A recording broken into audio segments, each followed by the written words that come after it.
Hello दोस्तों, आज इस वीडियो में हम समझने की कोशिश करेंगे कि आईएएस और आईपीएस में अंतर क्या है। मैं हर एक आयाम से समझाने की कोशिश करूंगा, ठीक है, कि इंडियन एडमिनिस्ट्रेटिव सर्विस और इंडियन पुलिस सर्विस दोनों में डिफरेंस क्या है, ठीक है। तो यहाँ पर हमने दो पार्ट लिए हुए हैं, एक आईएएस इंडियन एडमिनिस्ट्रेटिव सर्विस और एक आईपीएस इंडियन पुलिस सर्विस। निश्चित रूप से चूंकि आप सभी तैयारी सिविल सर्विसेज की कर रहे हैं या नहीं भी कर रहे हैं, तो भी आपको जनरली सामान्य जानकारी के रूप में पता होना चाहिए कि क्या है और क्या नहीं है, क्योंकि एक आम व्यक्ति की भी जिज्ञासा होती है कि वो इस चीज़ों को समझने की कोशिश करे। तो मैं एक एक बिंदु इसका समझाऊंगा ताकि कोई दिक्कत ना हो।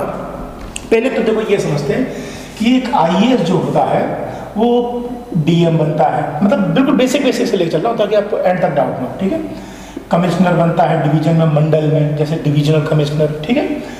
उसके बाद वो सेक्रेटरी बनता है। सेक्रेटरी दो जगह पर बनेगा, एक राज्य में बनता है, जैसे राज्य में chief secretary, home secretary, finance secretary, और एक केंद्र में बनता है, केंद्र के जितने मंत्रालय हैं उन सब का, जैसे प्राइम मिनिस्टर ऑफिस का सेक्रेटरी, पीएमओ का, ठीक है, कैबिनेट सेक्रेटरी वगैरह वगैरह वगैरह। और एक जो आईपीएस होता है वो डिस्ट्रिक्ट में एसपी बनेगा या एसएसपी बनेगा, डीआईजी बनेगा रेंज में, या आईजी बनेगा जोन में, डीजीपी बनेगा डायरेक्टर जनरल ऑफ पुलिस।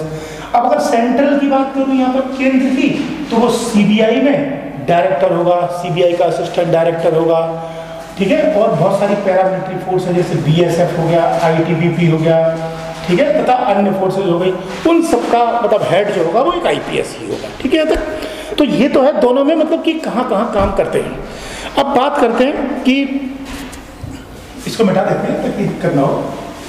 अब बात करते हैं कि इन दोनों में सबसे बड़ी बात एक तो ये है कि इसका जो होता है आईएएस का कोई भी ड्रेस नहीं होता, मतलब कोई ड्रेस नहीं होता, और इसका जो होता है अपने आप में एक ड्रेस कोड होता है, ठीक है। दूसरा एक सबसे बड़ी बात है, सबसे जनरली एक सबसे बड़ा मुद्दा है कि जब आईएएस अपॉइंट होता है, मतलब जब कोई व्यक्ति आईएएस बनता है तो उसे एक मेडल मिलता है, ठीक है। और जब कोई व्यक्ति आईपीएस बनता है तो उसे स्वॉर्ड ऑफ ऑनर मिलता है। ध्यान रखें, दोनों में अंतर है यहाँ पर। इसे एक मेडल मिलता है, इसे एक स्वॉर्ड ऑफ ऑनर मिलता है, ठीक है। नेक्स्ट, अब बात आती है कि कैसे आईएएस बनते हैं और कैसे आईपीएस बनते हैं। तो जनरली तो ये माना जाता है कि यदि आपकी रैंक अच्छी होगी तो आईएएस मिल जाएगा, थोड़ा सा रैंक पीछे होगी तो आईपीएस मिल जाएगा। लेकिन मैं थोड़ा और गहराई में चलता हूँ। एक सामान्य मामला है, सामान्य, कि जनरल में अगर वैकेंसी ठीक ठाक है तो 70-80 वैकेंसी तक मिल जाएगा। ओबीसी में ये अगर वैकेंसी ठीक ठाक है तो 200 के आसपास तक आईएएस मिल जाएगा, थोड़ा बहुत ऊपर नीचे भी होगा, नो डाउट। एससी एसटी की बात करूं तो इसमें 500 तक भी मिल सकता है, ठीक है। ऐसे ही अगर इसकी बात करते हैं तो ये जनरल में जनरली देखा जाए तो 150 के आसपास तक मिल जाएगा, 150-175 तक भी पहुंच सकता है ना, रैंक तक, रैंक है ना। और ये जो ओबीसी में है, ओबीसी में करीब 300-350 के आसपास तक। और एससी एसटी जो है इसमें करीब मान के चलो आप ये कि पहुंच जाएगा 700 के 800 तक आपको आईपीएस मिल जाएगा। तो ये तो है रैंक के ऊपर, लेकिन ये आपके ऊपर भी डिपेंड करता है कि आपकी प्रायोरिटी क्या है। आप अगर मान लो बाई चांस को आप आईएएस मांगते हो तो आपको अगर आईएएस रैंक में अगर आ रहा है तो आपको मिलेगा, और आप अगर आईपीएस मांगते हो और आपकी रैंक अच्छी है फिर भी आईपीएस मांगते हो तो आपको आईपीएस भी मिलेगा, ठीक है। लेकिन फिर भी जब फाइनल जब रिजल्ट आ जाता है ना, मान लो आपने मेंस के फॉर्म में भरा था कि मुझे ये चाहिए, ठीक है, ये चाहिए, और आपको ये मिल रहा था, लेकिन फिर भी आपको 15 दिन का टाइम मिलता है कि आप चेंज कर सकते हो इनमें, कोई भी इसमें है, इसमें टाइम मिलेगा आपको।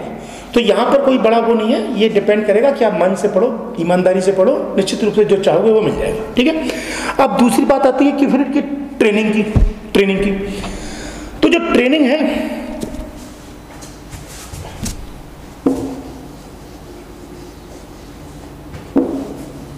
देखिए ट्रेनिंग के मुद्दे में थोड़ा सा ऐसा है कि स्टार्टिंग में तो 3 से 4 महीने मसूरी नाम सुना होगा, उत्तराखंड में है, ठीक है।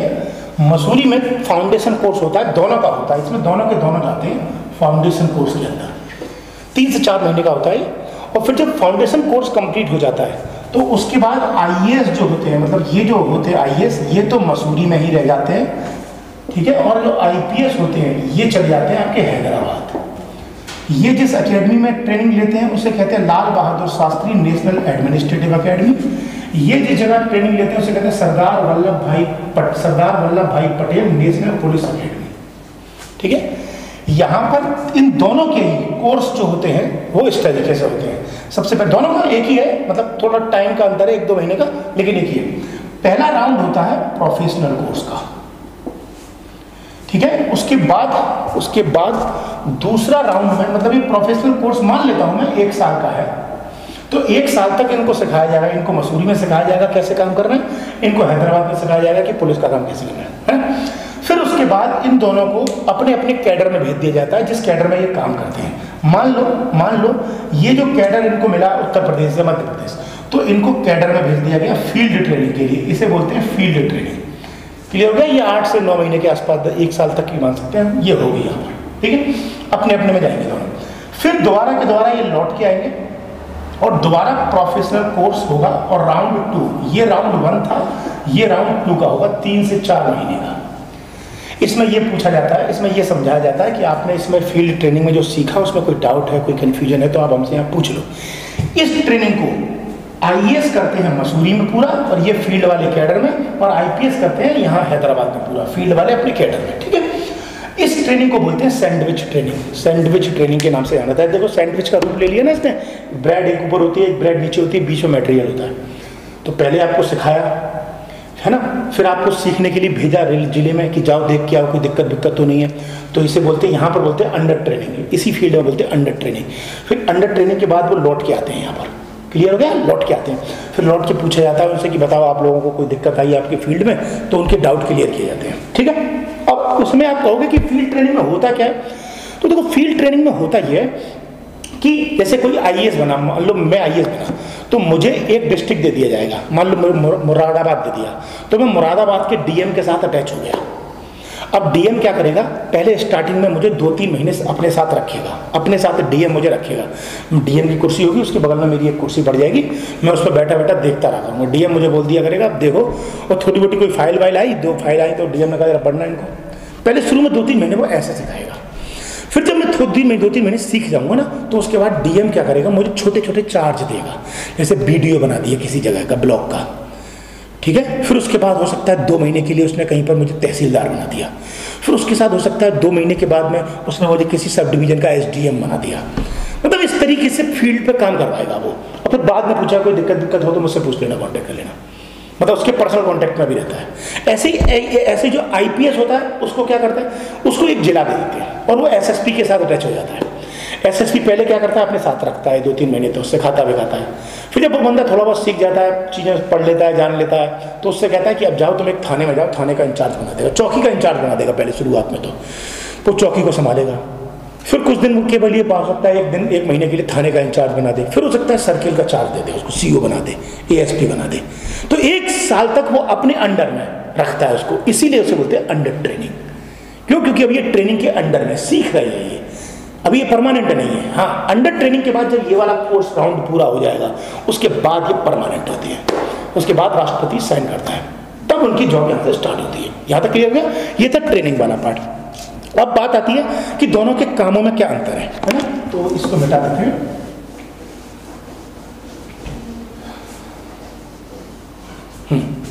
अब बात आती है कामों में क्या अंतर है, तो देखो भाई, ये जो आईएएस होता है, ये सरकार जो पॉलिसी बनाती है, मतलब पॉलिसी जो फॉर्मुलेट करती है, ठीक है, उन पॉलिसी को इंप्लीमेंट करवाता है। मतलब सरकार ने जो पॉलिसी बनाई उसे लागू करवाता है, और सरकार को पॉलिसी बनाने में सलाह देता है। क्लियर है? और ये जो होता है, ये लॉ एंड ऑर्डर को मैनेज करता है, कानून व्यवस्था बनाए रखता है। क्लियर हो गया तक? इसीलिए आपने देखा होगा, चूंकि ये सरकार की पॉलिसी को इंप्लीमेंट करवाता है, इसीलिए इसके साथ 1-2 गनर चलते हैं बस। इसके साथ चूंकि लॉ एंड ऑर्डर पूरा पुलिस का सिस्टम दिखता है, इसलिए इसके साथ पूरा पुलिस फोर्स होता है, तो लोगों को लगता है ये पावरफुल ज्यादा है। मैं बताऊंगा अभी पावरफुल कौन है, अभी एंड में पूरा समझाऊंगा, पूरा सीन क्लियर करूंगा आपको। यहाँ तक समझ आ गया? तो दोनों के काम में क्या अंतर है, ये सरकार की पॉलिसी जो बनती है उनको बनवाने में मदद करता है और उसे इंप्लीमेंट करवाता है, लागू करवाता है। दूसरा, ये लॉ एंड ऑर्डर मेंटेन करता है, ये कानून व्यवस्था बनाए रखता है।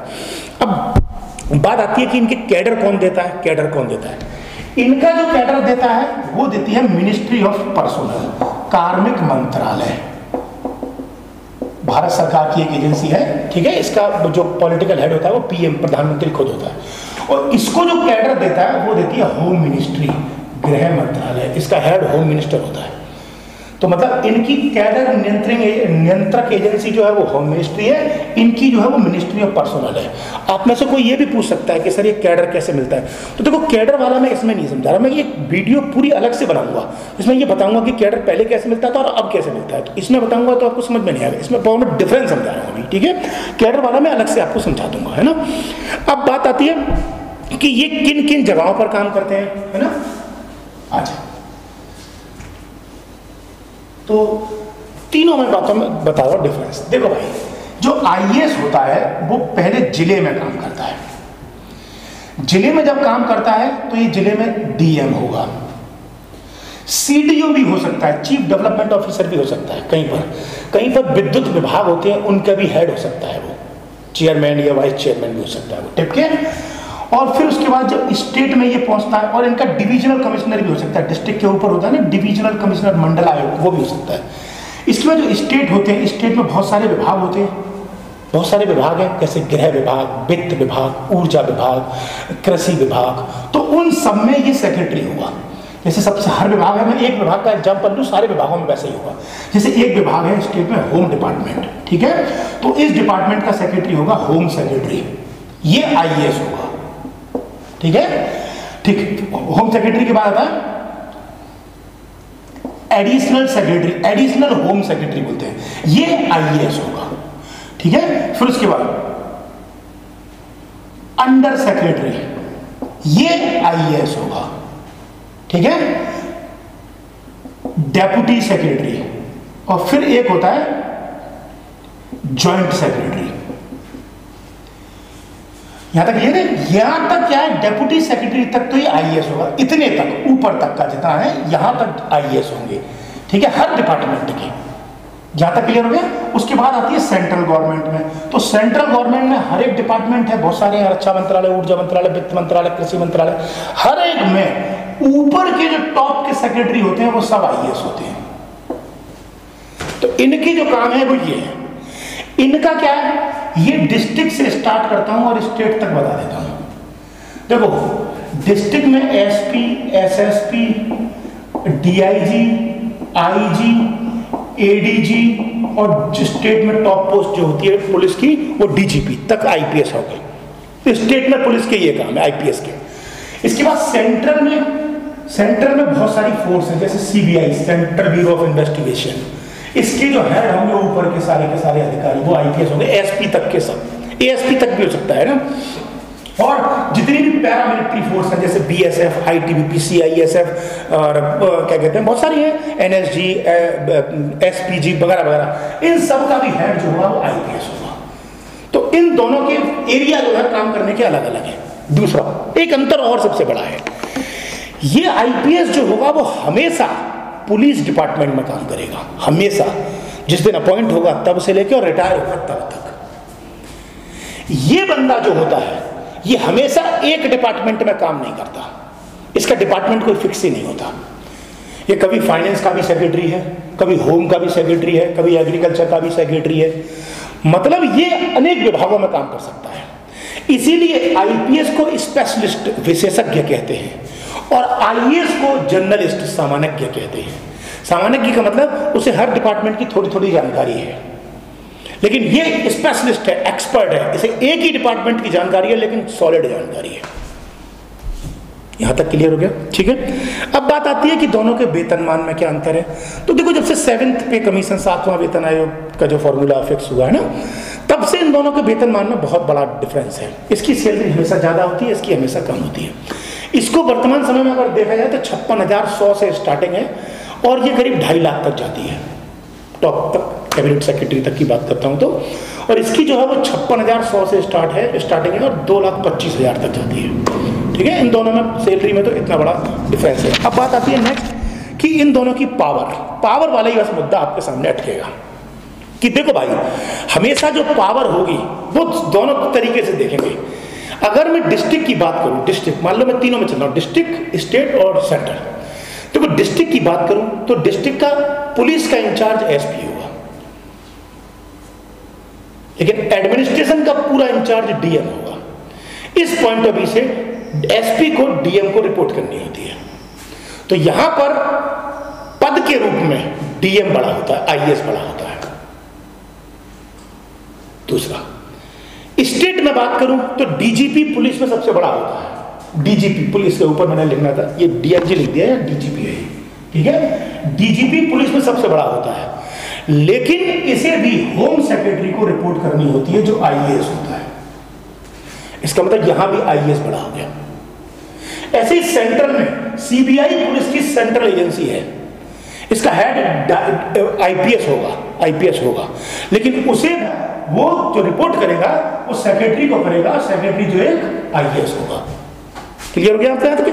अब तक देखा जाए तो सेंट्रल हो, डिस्ट्रिक्ट हो या स्टेट हो, जब दोनों काम करते हैं तो हमेशा आईएएस बड़ा होता है और आईपीएस छोटा होता है, पद के पॉइंट ऑफ व्यू से, पोस्ट के पॉइंट ऑफ व्यू से, पोजीशन के पॉइंट ऑफ व्यू से। लेकिन अगर जांच के पॉइंट ऑफ व्यू से कहूं, जांच इंक्वायरी करने के पॉइंट ऑफ व्यू से, तो आईपीएस बड़ा होता है और आईएएस छोटा हो जाता है। उदाहरण के लिए कोई मैटर अटक जाए और इंक्वायरी करनी हो उसकी, तो यही करेगा, ये नहीं कर सकता।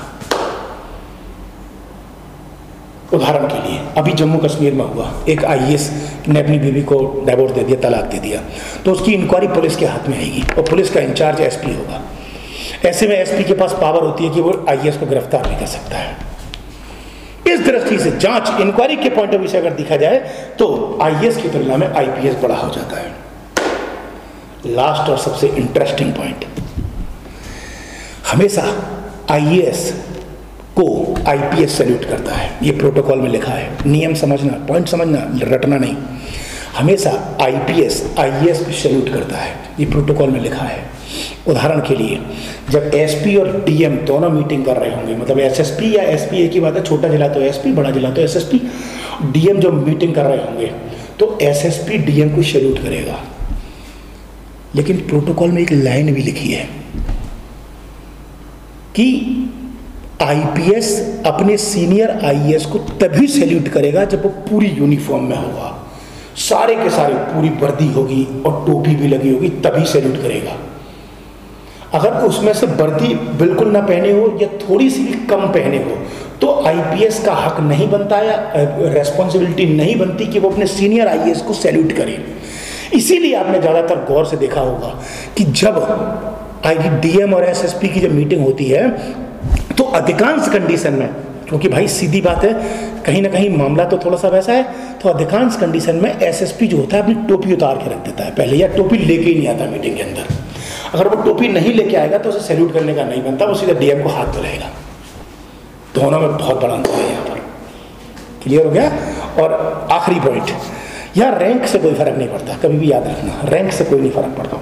उदाहरण के लिए मान लो आपने आईपीएस चाहा था और आपकी 90 रैंक आई, 90 रैंक आई और आपको आईपीएस मिला, और कोई लड़का दूसरा था जो एससी एसटी में था या किसी भी वर्ग में था, नो डाउट, और उसकी 490 रैंक आई और उसे आईएएस मिला। मतलब 490 वाले को आईएएस और 90 वाले को आईपीएस। ठीक है, हो सकता है दोनों एक ही जिले में डीएम एसपी हो, कभी हो सकता है इन फ्यूचर में कि एक ही जिले में एसपी डीएम हो। तो अगर डीएम होगा तो वो 490 रैंक वाला होगा और एसपी होगा तो वो 90 रैंक वाला होगा। अब इससे रैंक से कोई भी नहीं फर्क पड़ता, रैंक केवल सिलेक्शन तक काम करती है। आपका सिलेक्शन हुआ, रैंक की कोई वैल्यू नहीं है। फिर आपकी पहली रैंक थी, दूसरी रैंक थी, भाड़ में गई तुम्हारी। कल को ये भी हो सकता है, आपकी फर्स्ट रैंक आए और आपको आईएएस मिल जाए, और किसी दूसरे बंदे की 500 रैंक आए, या मान लो 500 नहीं, चलो मान लो 50 रैंक आए, तो उसे भी आईएएस मिल जाए। कल को ये भी हो सकता है कि 50 रैंक वाले के अंडर में पहली रैंक वाला काम कर रहा हो, कोई फर्क नहीं पड़ता इससे। ये काम करवाने का तरीका है, रैंक से कोई मतलब, रैंक केवल कब तक काम करती है? आपके सिर्फ सिलेक्ट होने तक, बस। इस साल रैंक आई, आपको आईएएस मिला या आईपीएस मिला या क्या मिला, बस रैंक यहीं तक है। उसके बाद रैंक का कोई वैल्यू नहीं है। अब कोई नहीं पूछेगा आपसे रैंक को क्या मतलब है। उसके बाद सारे इस बैच के जितने भी 1000 वैकेंसी में सब 100 IAS बने, 100 IPS बने, वैसे IAS है ना, मान लो 100 बने IAS, 100 IPS, सबकी वैल्यू बराबर होती है, चाहे रैंक कितनी भी हो, इससे कोई फर्क नहीं पड़ता। उम्मीद करता हूँ आपको ये वीडियो समझ में आई होगी। अगर समझ में आई होगा तो शेयर कीजिएगा और सब्सक्राइब कीजिएगा। क्लियर है? बाकी मैं एक वीडियो और बनाऊंगा, वो इसलिए होगी सिर्फ कैडर के लिए। बाकी मिलते हैं